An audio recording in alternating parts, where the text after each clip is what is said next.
നിങ്ങൾ ആഘോഷിച്ചോളൂ, നിങ്ങൾ എന്നെ ആക്രമിച്ചോളൂ, നിങ്ങൾ എന്നെ ആക്ഷേപിച്ചോളൂ. ഇതിലൊന്നും എനിക്ക് വ്യക്തിപരമായി യാതൊരു പരാതിയുമില്ല. പക്ഷെ ഞാൻ തിരുത്തണമെന്ന് നിങ്ങൾ ആഗ്രഹിക്കുന്നുണ്ടെന്നുണ്ടെങ്കിൽ എവിടെയാണ് ഞാൻ തിരുത്തേണ്ടതെന്നും ഞാൻ പറഞ്ഞതിലെ തെറ്റെന്താണെന്നും നിങ്ങളിൽ ആർക്കെങ്കിലും എനിക്ക് കൃത്യമായി ബോധ്യപ്പെടുത്തി തരാമെങ്കിൽ ഞാൻ നിങ്ങൾക്ക് എന്റെ നമ്പർ അയച്ചു തരാം. നിങ്ങൾ എന്നോട് സംസാരിക്കൂ. കണ്ണീര് തുടച്ചിട്ട് കുറച്ചുകൂടി വിശ്വസിക്കാൻ തോന്നുന്നു. എന്നെ ആക്ഷേപിക്കുന്നെങ്കിൽ ഒരിക്കലും എനിക്ക് മറുപടി പറയാൻ ഞാൻ വരില്ല. പകരം നിങ്ങൾ എന്നെ ആക്ഷേപിക്കുന്നതിലൂടെ, നിങ്ങൾ എന്നെ ആക്രമിക്കുന്നതിലൂടെ ഇവിടുത്തെ മറ്റൊരു മാഫിയയ്ക്ക് വലിയ രീതിയിൽ കേരളത്തിൽ പിടിമുറുക്കാനുള്ള ഒരു അവസരം കൂടിയാണ് നിങ്ങൾ സൃഷ്ടിച്ചു കൊടുക്കുന്നത്. റിപ്പോർട്ടർ ചാനലിലെ അരുൺകുമാറിന് എന്റെ വാർത്ത ഞാൻ മുന്നിലാണെന്ന് വായിക്കുന്ന നിമിഷത്തിന് വേണ്ടി കാത്തിരിക്കുക. ഒറ്റയ്ക്ക് വഴിവെട്ടി വന്നവനാണ് ഞാൻ. ഒറ്റയ്ക്ക് വന്നവനെ കളിയാക്കുന്നോളാ പാട്ടികളെ.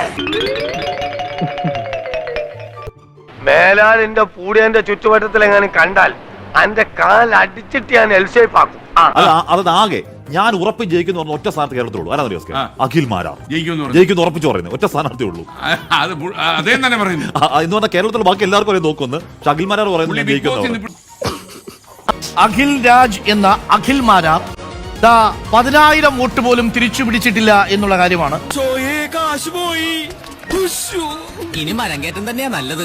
ഇപ്പോൾ ഏറ്റവും ഒടുവിൽ 9,161 വോട്ടുമായി 3-ാം സ്ഥാനത്താണ്. ആം ആദ്മി പാർട്ടി കഴിഞ്ഞാൽ അടുത്തത് അഖിൽ രാജാണ്. താഴെ നിന്ന് മുകളിലോട്ട് പോകുമ്പോൾ ഇത് സ്വപ്നമല്ല, ഭാഗ്യമാണ്.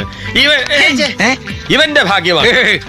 ഇത് ഞങ്ങളുടെ ഭാഗ്യമാണ്. ആദ്യം യൂത്ത് കോൺഗ്രസ് ആയിരിക്കുകയും പിന്നീട് കോൺഗ്രസ് പാർട്ടിക്ക് വേണ്ടി പിന്തുണ പ്രഖ്യാപിക്കുകയും പിന്നീട് അവിടെ നിന്ന് തിരിച്ച് യുവമോർച്ചയിലേക്കും BJP-യിലേക്കും ഒക്കെ വന്ന് ഇല്ല അവിടെ നിന്ന് 2020-ൽ വന്ന് മത്സരിച്ച അഖിൽ മാരാർ കഷ്ടിച്ചു പിടിച്ചിരിക്കുന്നത് 9,161 വോട്ടുകളാണ്.